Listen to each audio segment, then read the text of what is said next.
Арсен Абдулаевич, Союз труда. Магомедов Арсен, Союз труда, 7-й номер избирательного бюллетеня.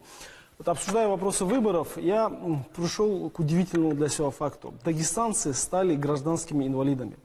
Одни и те же разговоры. От нас ничего не зависит. Все уже решено.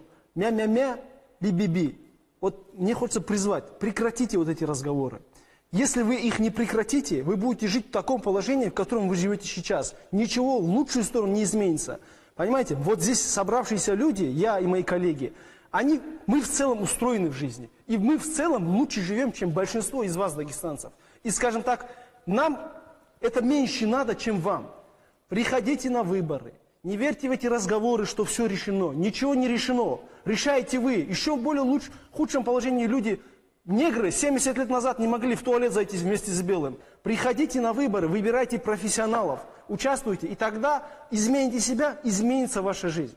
Поэтому я прошу выбирать профессионалов, быть активными, и тогда будет все хорошо. Если я кого-то из своих коллег обидел, прошу извинить, молодой, горячий, но я не могу остаться в стороне и быть равнодушным, видя все, что происходит здесь. Спасибо. Магомедов Арсен, 7-й номер, Союз труда.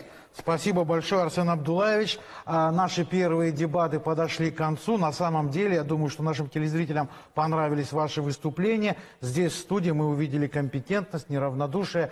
Безусловно, вне всякого сомнения, это будет играть положительную роль в судьбе нашей республики. Спасибо еще раз за участие в нашей программе. Будем вновь вас ждать на очередных дебатах. Вас, уважаемые телезрители, мы благодарим за внимание. Спасибо, всего доброго. Пока.